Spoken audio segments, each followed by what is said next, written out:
There are times that I may slip up, won't always get it right. Guarantee I'll be on top when it's game, set, life. Get up and show up, don't ever lose your fight. You watching me from the couch, at least I say I tried. A long time ago, someone said this stuck with me. Passion without action will only remain a dream. Keep positive, motivated people on your team, cause other negativity can kill your self-esteem. Believing is powerful, but sadly so is doubt. So you can choose which way you wanna go, which route. The mind that controls the body can beat anybody, and gotta be all in, don't treat your dreams like a hobby. And if you practice on your day off, won't have an off day. Talent alone won't get you there, still got a long way. Gotta take big risks and big steps to strive. Wanna be the winner when it's game, set, live. Whoa. Every time I see that, whoa, I am so blessed, and I'm blessed to be here with the Hall of Fame tennis coach, Rick Macci. We're here at Game Set Life, as you know. Welcome back, my dear friend. How are you? I'm doing great. I'm glad to be here. You know what, Dave? Everybody has a favorite day, and they usually say it's Friday, and their worst day is Monday. Well, for me, I love every day because I appreciate every day. But I have to be honest, Tuesday afternoon with you is becoming the leader in the clubhouse. So I feel great. It is so interesting how if we set our lives up correctly, that we can be excited every single day. And there's certain people, not even necessary events, but certain people that make it that much better. And I find that you and I are blessed to go to some of the greatest events in the world, events that people really dream on their bucket list of attending. As the Australian Open's going on, you've been to every Grand Slam and every tournament imaginable within the context of your profession, but it's really the people that make the difference. And we get excited about certain athletes that we're coaching or mentoring, certain other athletes that we get to see, other coaches, other media people. And now your career has evolved beyond just being a coach. You are a life coach, but more importantly, what I define as a thought leader.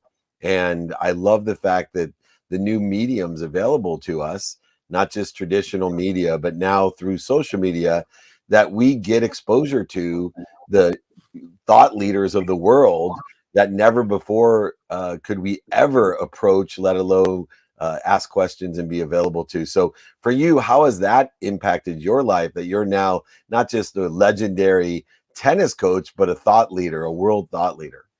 Well, first off, it's interesting because the cornerstone and our guests today, we're all cut from the same cloth, okay? But the cornerstone of what I've done my whole life is about leading, leading by example, looking at the positive things, finding a way, getting people to believe so they can achieve.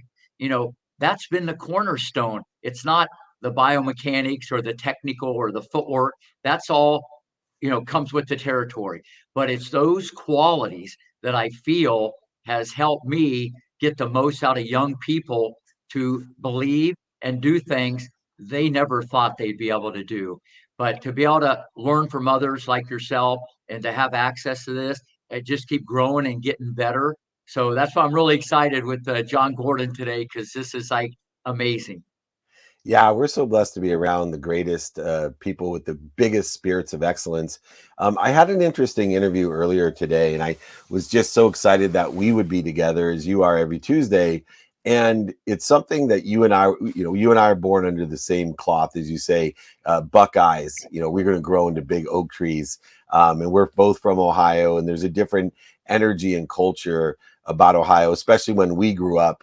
The type of work ethic and perspective that people in Ohio share, and a concern for each other, a community type of environment. But you and I were also both born, Serena, as you know, and Venus, they were born with the energetics and the genetics to be world champions. But when it comes to optimism, you and I were born with the energetics and genetics to be toptimists, the top of the optimists. And I had an interview today, and the gentleman wrote a book about silver linings, about being optimistic, but he said something really interesting. He said, I wasn't born an optimist. I had to learn how to be positive and learn how to be optimistic.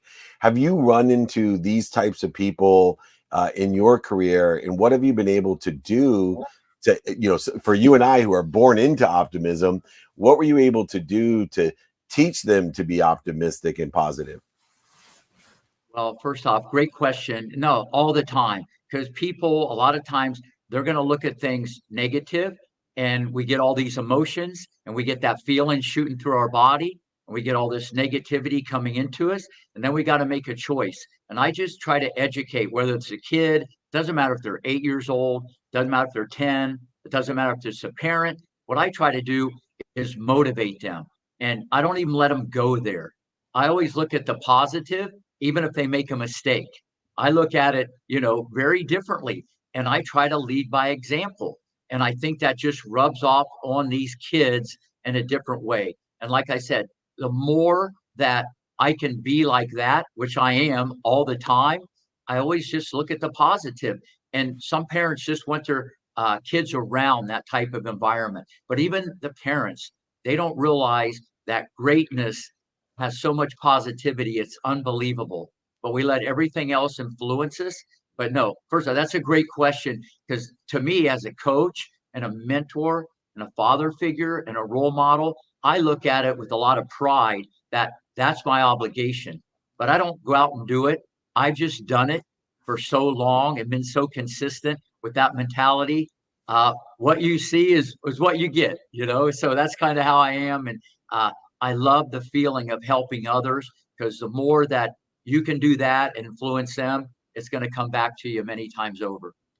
And you never know where that influence comes from and the seeds that are planted. And one of the places that I think best plant seeds, especially in children, is books. And I know I may be antiquated in my perception, but whether it's an ebook, an audiobook, or they're reading a book, I believe that certain books can change lives. And of course, when I write the books that I've written, I write it with an evergreen intent of changing lives, that I want it to impact as many people, or at least plant as many seeds as I can to impact as many people as they will.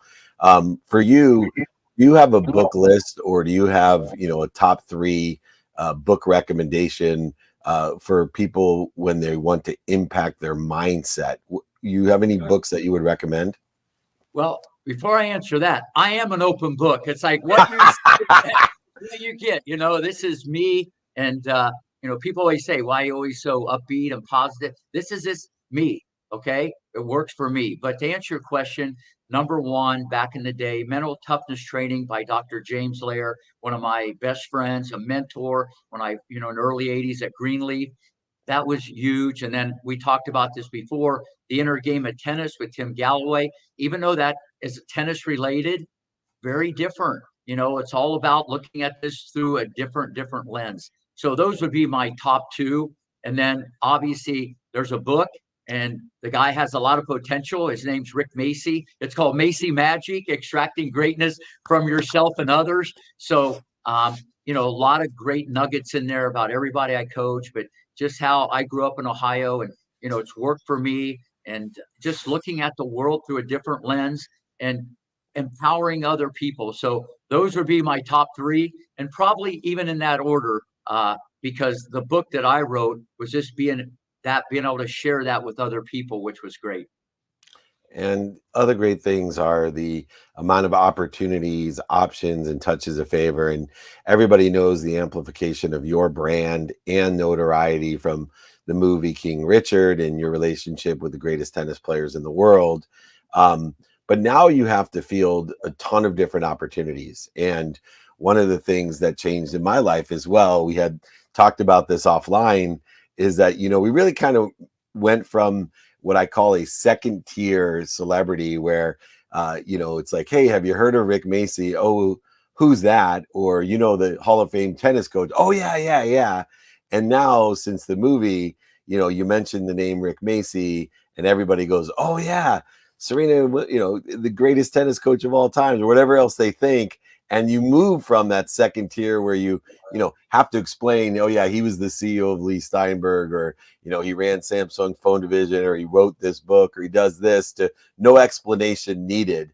And now that you're in the category of no explanation needed, how are you prioritizing still while maintaining the greatest sports camps and tournaments and teaching and academy in the world, by the way. And I am saying that objectively, not subjectively, because I love you. I would be very honest if there was someone better. And I remember, in Newport Beach. So there was another guy who passed away recently who had a fairly good run at it, but there's no one better than Rick Macci.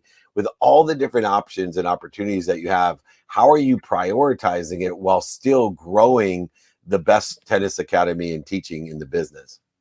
Well, first off, you're right. A lot of things have changed around me, because of the movie, but I haven't changed at all. I'll be on court number 1 at 6 o'clock tomorrow morning, changing lives, and changing strokes. And that's what I do. And all roads are going to lead back to court 1. Now, that being said, people, they saw the movie, they saw Bernthal.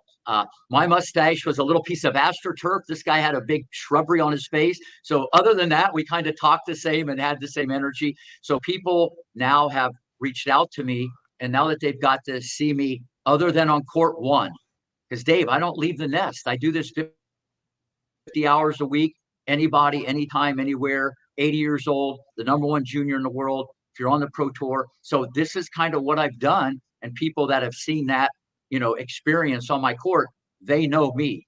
But now other people in your arena have. So what has opened is, a possible, TV situation, where people, maybe the Phenom Maker, that's what they're going to call it, speaking opportunities, book opportunities, the podcast with you, which is the best thing ever, because I just respect you so much and everything you've done. So at the end of the day, in no rush, going to go slow. If good things happen and can go to a next level, that would be great.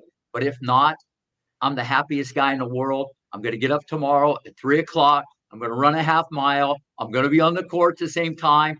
And who's ever in front of me, I'm going in 100%. But that being said, just from a business point of view, I'm going to look at every opportunity, because I want to be in a situation where I can now impact millions and millions, if not billions, by having a different platform. And you're going to be right there with me in the front row. Well, I know why, because everybody saw the movie Jerry Maguire, and they saw that Tom Cruise played Lee Steinberg in that movie. And, we can find better. And maybe we'll get George Clooney to play you in the next movie that we do. Speaking of George Clooney, this is one of the few guys I know that is better looking and more charismatic than George Clooney. This guy is a winner on and off the court. He is a dear friend. We are 3 birds of the same feathers, as you'll find out here in the next few moments, as we bring on one of the greatest authors I know, best-selling author, speaker, and the president of the John Gordon Company. He's changing lives every day. My friend who has as much faith in the future that I do. Welcome, my dear friend John Gordon, to Game Set Life with Macci and Meltzer. Hey, great to be with you guys. Rick, it's great to be with you and connect with you first time. No, hey, nice to meet you. I always start off the show like this. We've had so many people on, athletes, entertainers. It's a pleasure to meet you, but I always look for common threads, because there's always these common threads. And in 1991, you had a bestseller, okay? And I'm sorry, in 2007, you had a bestseller, and it was The Energy Bus. In 1991, that bus you saw me in Compton, that was a bestseller with Venus and Serena in the back seat, okay? And your book, The Carpenter, was amazing, okay? Helping others, building, and patience. My daily book is called The Baker. I find the ingredients, I mix it, I put it in the oven, I ice it, then I put a few sprinkles on it, and I make it stellar. And just like your books, some have become a bestseller. So welcome, Game Set Life, John. We're glad you're here. Great to be with you guys, David. I love always talking to you. One of my favorite people on the planet. Yeah, we feel the same way. And you have another book coming out that really, to me, resonates with me. And you and I have gone through a similar journey in the respect that we haven't always lived with the faith and perspective to be where we are and to be even further in the future. For me, my philosophy in life is really simple. There's something bigger than me, an omniscient, all-powerful, all-knowing source that loves me more than my mom. And so when setbacks, failures, mistakes happen in my life that occur every day, pain, then that's an indication to be aware of how protected and promoted and not punished that I am. For you, how were you able to shift your paradigm in your life from one of being punished to one of being protected and promoted at all times? Great question, because I really believe that it's about God having a plan for your life and seeing God as for you, not against you. It's so funny because so often we say the universe is for you, the universe is for me, the universe is in our favor. But we have to remember that God created the universe to be in our favor. That's why the universe is in our favor. But a lot of times people will blame God when something bad happens, but they'll credit the universe when something good happens.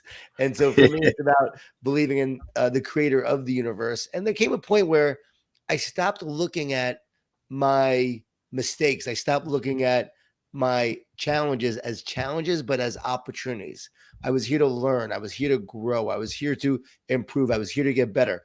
You go out there when you're playing tennis, you know, you have a competitor against you, but they're your partner in growth.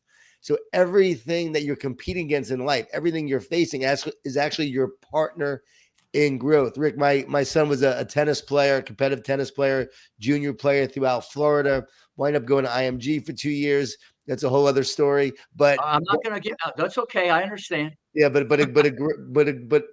watching him grow as a tennis player, you know, the mistakes, the failures, the losing the tiebreakers, it helps you literally grow in life. So you can look at your challenges as things that are bad for you or something that help you grow. Absolutely. I have a question for you. When you look at things and you talk to other people, because you've spoken to teams and you've done all kinds of speaking, how many conversations do you have with John? With myself. Yeah. Is that the leader Well, in the clubhouse? I mean, one of my best pieces of advice is to talk to yourself, don't listen to yourself. So the conversations I have is not listening to the negative thoughts coming in, but speaking words of life, words of encouragement, words of power on a daily basis, because you can listen to those negative voices and those negative thoughts are always coming in. But I always ask athletes, do your negative thoughts come from you? And they say, yeah, of course they're in my head. But here's my next question. If you believe your negative thoughts come from you, who would ever choose to have a negative thought? Would you ever choose a thought that sabotages you? You would never choose that thought. So we have to understand thoughts are always coming in from a place of consciousness. There's the brain, which is the hardware. It's where activation happens. There's this internet cloud of consciousness where the thoughts are always coming in. And when the negative thought comes in, you don't have to believe the lies that they tell. You don't have to believe the fear that it tells. You can actually speak truth and words of encouragement to those lies. So I'm always looking in the mirror. I'm always self-aware. I'm always evaluating myself. I know my wounds. I know what holds me back. I know what moves me forward. I know what I need to work on. But more importantly, I know that I'm not going to hang out with liars, and negative thoughts are lies. So I'm not going to spend time with them. I'm going to spend time with the truth and speak words of life on a daily basis. And, you know, John, another word of life that comes up a lot that confuses, especially younger people, and you deal with some of the greatest young athletes in the world, is so does Rick. In a team environment with the Rams, with professional colleges, the best in the world at Clemson, for example. I know you and Dabo are extremely close, and understanding this word has helped me. And I will start by saying the word purpose. And I try to teach people this saying, and I love other people to explain what it means to them. The thoughts about your purpose are your purpose. And I think it ties into what you're talking about. If I told you the thoughts about your purpose were your purpose, how best would you describe what that means to you? The thoughts about my purpose are my purpose. I would say it goes to your why. The why gives it meaning and mission. Like when I ask people to choose a word for the year, one word that's going to help you be your best, one word that's going to give you meaning and mission, passion and purpose. People pick the word, but I say why. Why are you choosing that word? Why does that word matter? How does it give you meaning? So I would say the thoughts you think about your purpose gives it the intention and energy that gives it power. You can say what your purpose is, but if you're not living it, there's no power in it. It's like organizations. Everyone has a mission statement today, but only the great ones have people who are on a mission. And so to me, I think it's about, do you have that mission? Does it mean something to you? And as you think about your purpose, does it energize you? To back up a second, David, and let me just go back. And this is a great story with Venus and Serena. When they were growing up, there was pressure on pressure. They were like legendary before they did anything. And then you had the dad out there blowing the smoke and the whistles and out of control. And then I'm saying she's going to be better in Capriati. So you talk pressure. People have no idea, but they looked at it as this is what it takes to be great. But the quote of all lifetime with me as Venus always said, Rick, we were brainwashed to be number one. We expected to be number one. Okay. We looked at this differently. And with young children, David, you can have such an amazing impact on how they look at the world, because everybody goes through their own process, and they were just wired differently, but they also listen. And that came from the great VW, and that's profound. I expected to be number one. I was brainwashed to be number one. And sometimes when you don't know anything and you just hear, you become that. So kind of what John was saying, that's like epi. Rick, I love that because I watched the movie. I saw the movie, and I just love the movie. Obviously, your role in their life was incredible. Your belief in them, you're taking them under your wing was so great to watch. And it just shows the power of a mentor and having the right coaching. You could have someone who says you're number one, but then you also need someone to help you get to be number one and be there along the way on the journey. I think so often kids feel. Well, I'm glad you said that, because the environment that was created around that was so positive and so uplifting, because there was bullets and darts and hand grenades coming every direction, as you could imagine, and just kept the eye on the ball. And a lot of things could have blown up catastrophically. 4 years with someone every day for 6 hours. And then Richard, I tell David, I should be in the Hall of Fame dealing with that guy, So no, at the end of the day, to how you can think, how you can get into someone's head, especially if they have the genes and the athleticism, and you can put it together technically, then you check all the boxes. And as they say, the rest is history. The only problem with that is a lot of people will start to think that they can tell their kids, you're going to be number one. You're going to be number one. You're going to be number one. And I do believe that we need to positively brainwash our kids for greatness, because they're listening to our words that we say every day. You can brainwash them in a positive way or a negative way. But those kids also were kids that could embrace it. They were wired for that, to say it, but not allow that pressure to turn inward. They were able to turn it outward with their effort and their energy and what they wanted to bring on the court and their competition. So I think it helped them get better, not worse. Whereas sometimes kids today, if we say that to them, if they feel that pressure and they feel it in a negative way, it's going to actually hurt them, not help them.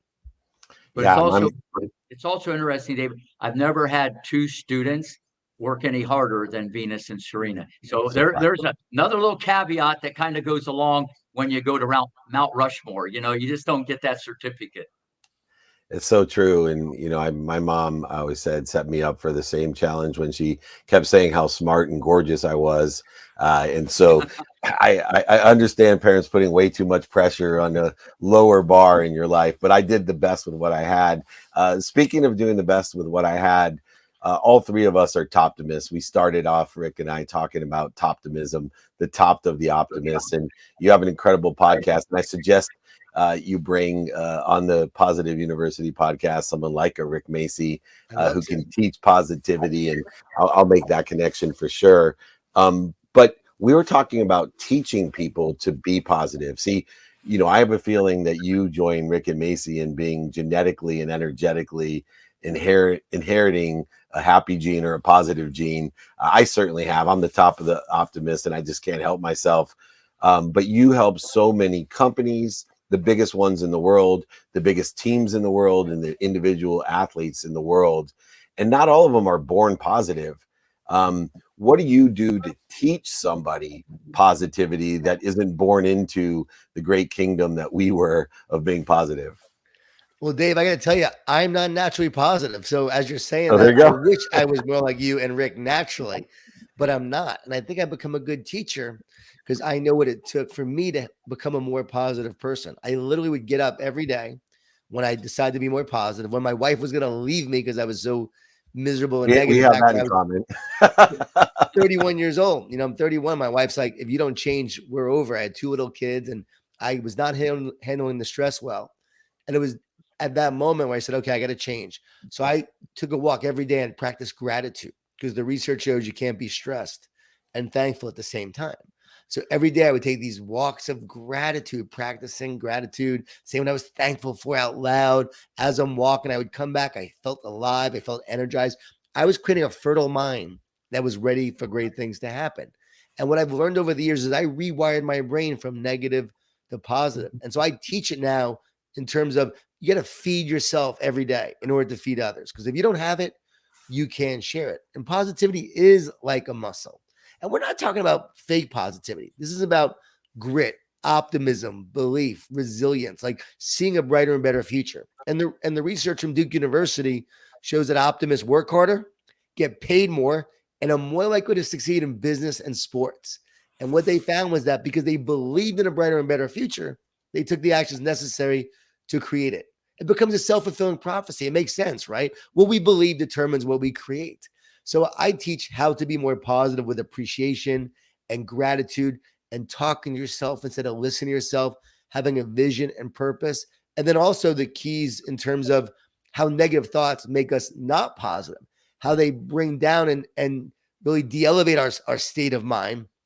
And the more our state of mind goes down, we get to a lower state of mind.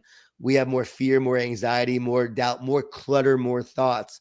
And I've been teaching a lot lately how to raise your state of mind, raise your frequency, raise your energy, literally your frequency, because your brain is an antenna and you're either tuning into the positive or the negative. And it's about tuning into that positive. So I actually been teaching that. The next book, called The One Truth, is all about how to have a high state of mind instead of a low state of mind. It's about mastering your mindset. And I'm excited for this to come out because it's going to be revolutionary in terms of what I've been teaching athletes recently and how it's been helping them. I mean, literally, it's been transforming a lot of these athletes' mindsets by teaching this. No, first, I love that. And you could imagine, because I work with a lot of younger kids and they're fresh out of the oven. So there's a piece of clay and I can mold this however. And sometimes when you're first to the plate, you can really influence someone. A lot of these kids will listen more to me than their parents about stuff like this, not make excuses, run for every ball. You know what I mean? All these things. And I got sayings all around the court. And if I can influence one kid with one word, I mean, to me, that's the most fulfilling thing. And you said the key word, gratitude. And David, you and I talked about it. I love every day, even though Tuesday afternoon is the leader in the clubhouse now, but I just love every day. It's not Friday. And I love Monday because most people don't like Monday. It's all how you look at the world. And when you can teach other people, that's the best feeling because you're changing someone's life. Absolutely. And I have my own More Good News Wednesday because I always tell people, don't make Wednesday your hump day. There's nothing to get over, get around through, or force your way, into. It's just more good news is coming every single day if you have that perspective. Now, John, you've written 24 books, and that takes some time. And there's a lot of lessons and a lot of stories in those books. Your newest book is going to impact and change the world. I always say my neighborhood is my frequency and my frequency is my neighborhood. And, when we pay attention to frequency, it's amazing what signals we start getting and, what opportunities, options, touches of favor start to appear. And I know you and I shared at New Year's Eve that we just experienced the greatest year of our lives, and not just professionally, but personally. And we got to share that with our family. For you, what's the one lesson that's resonating with you most? Maybe in your new book, maybe in something that you're planning on teaching. But there is a lesson in a story you could share with us to finish up today that resonates with you so we can feel that frequency and hopefully impact even more lives. Having a place in LA like I do, I live in Florida, but I have a place in Santa Monica, and it rained more in Santa Monica than it has in a really long time. I'm sure you're experiencing the rain too. Crazy rain. But all these years, we didn't know we had a leak because it never rained. And now that it rained a lot, all of a sudden I realized, wow, we got a leak. And the leak has been coming in and it's been coming into a closet. And now it's spreading to the wall and it's getting worse and worse and worse. And what I realize is when everything is shiny, when everything is going well, when the day is great, when life is good, you don't realize that you have those cracks in your foundation. You don't have those cracks, you don't have those holes. But as the storms come and adversity comes your way, you start to see those cracks that you have. It might be a loss, it might be something that happens to you in your life or your relationship. And they reveal the things that are holes in your souls. That we have this hole that needs to be healed. We all have a wound that needs to be healed. And as you heal it, you become whole, WHOLA. And that wholeness allows you to be your best in all moments, especially in pressure moments. You know, I remember my son competing in tennis, and there were many moments where he would escape during a point. He would escape. He would just go for a big shot, and he would escape. And he was escaping because he was hiding, because there were things he was hiding from in his life that needed to be healed. And then as you heal those things, you now can face life and take it on in a more powerful way. And I think when we do heal the wounds we have, we become the people we're meant to be. And it gives us more power to live in this world and take on this world. So I think we can all agree that we've all had stuff that has happened to us in our past, or challenges or trauma or pain or whatever it may be, where it's affected us. But the key is moving through that, healing that, so you can actually become someone who makes a bigger impact, makes a greater difference. And along the way, you're going to have a lot more success when you do that. So we all got holes, but the goal is to address it and then become whole, WHOLE. And I address that in the book as well. And be grateful for the rain. Be grateful for the rain. You have a leak. The rain. Well, I am just over the moon excited for you and the new book, and always any amount of moments or minutes that I can spend with the incredible John Gordon, and then add on the super legendary cherry on top, Rick Macci, the king of all swings. What a great day this is for me, and just proving that you can manifest anything you desire in life and business at Game Set Life. The incredible John Gordon. When's the book going to be released? It's going to be out in June. And David, when you invited me to this, you're like, hey, do you want to join me and Rick Macci? I'm like, Rick Macci, are you kidding? Yes. Like, of course. That's been my secret sauce my entire career. Hey, you want to go out to dinner with me and Warren Moon? You want to go? You know, nobody really wants to be here, but sooner or later, if people pick up on it, and then there's a few people out there would just come just to see me now, and I would definitely come just to see you. And I appreciate Rick Macci being my bug light to attract the greatest minds, souls, and bodies in the world. And that's what we get here in Game Set Life. Let's make a plan to get together. I know you and I have a bromance, but I think our wives even love each other more than we love each other. So I promised my wife I would ask you to go out. So let's get back together. I love that. And Dave, I'd come see you any day, any event you're having, even if it was just you, because you are amazing, as you know, and impact so many. So you're enough. Trust me. I feel that way, and I'm so grateful. Look forward to seeing you again. Thanks, John Gordon, for joining me. Sean. With the You're incredible awesome. Rick. Thank you. Hey, thanks, Thank you Rick. so much. Appreciate you. Appreciate you, Rick. Thanks, Dave. Thank you. Wow. I love, Tuesdays are great, man. We get to see each other, but like, think about the quality of information that we're sharing directly from, right? It's great to read the books, and you got to read all 24 of those books. 5 of them are kids' books, but even those have great lessons and stories in them. But like, think about how blessed we are that we get to not only ourselves share the time and fill our curiosities and our holes, but more importantly, amplify it to millions of people that are going to really get the insight of someone who has taken the time to learn how to impact people like you and John Gordon on the same screen. You can't pay for this stuff. It's so invaluable. It's infinite in nature. What was your takeaway, Rick, from today?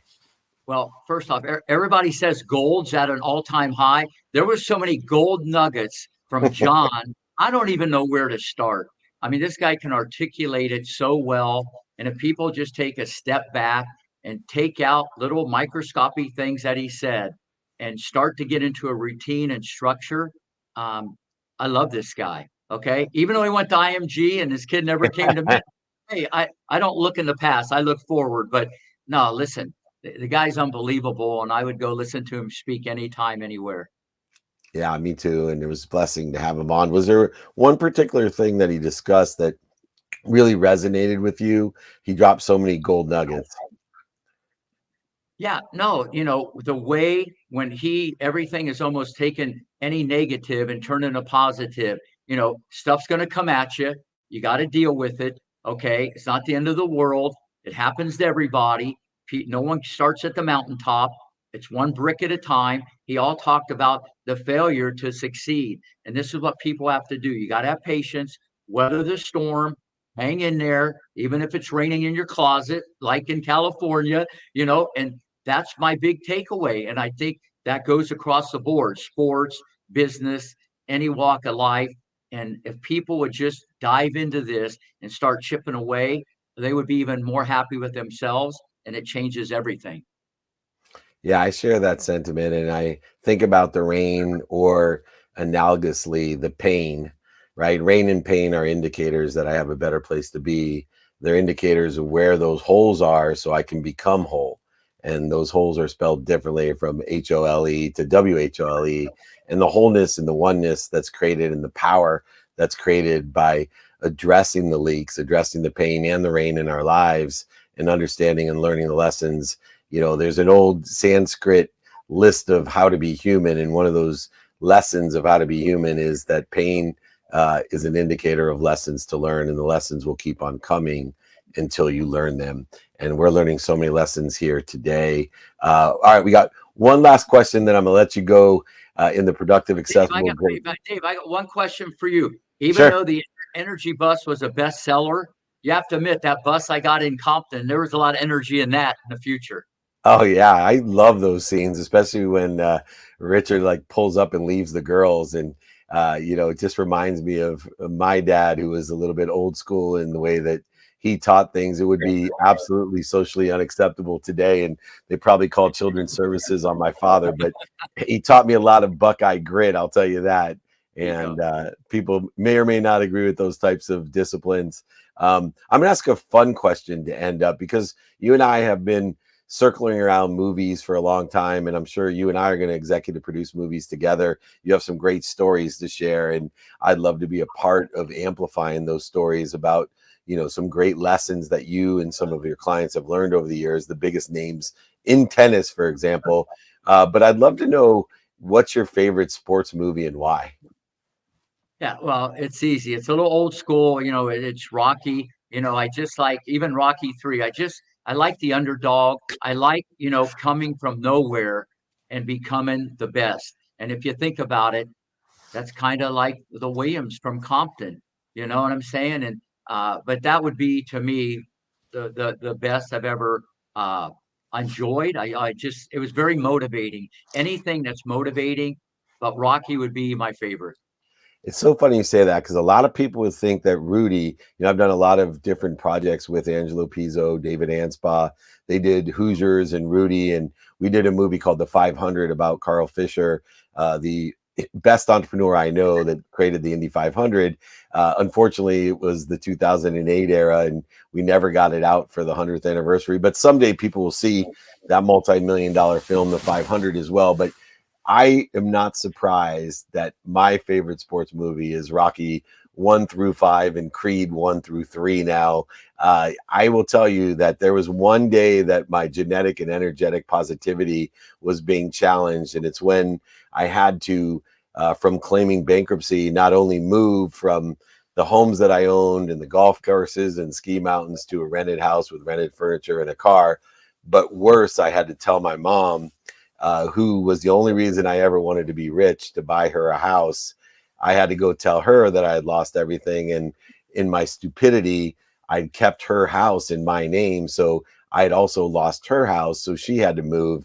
So when I was sitting in the edge of not being positive, of not being able to find the light, the love, or the lesson in this unbelievable circumstance, this rain that was pouring with lightning and thunder in my life, as I'm lying in bed thinking, I literally was saying to myself, and you probably have been here in your life, right?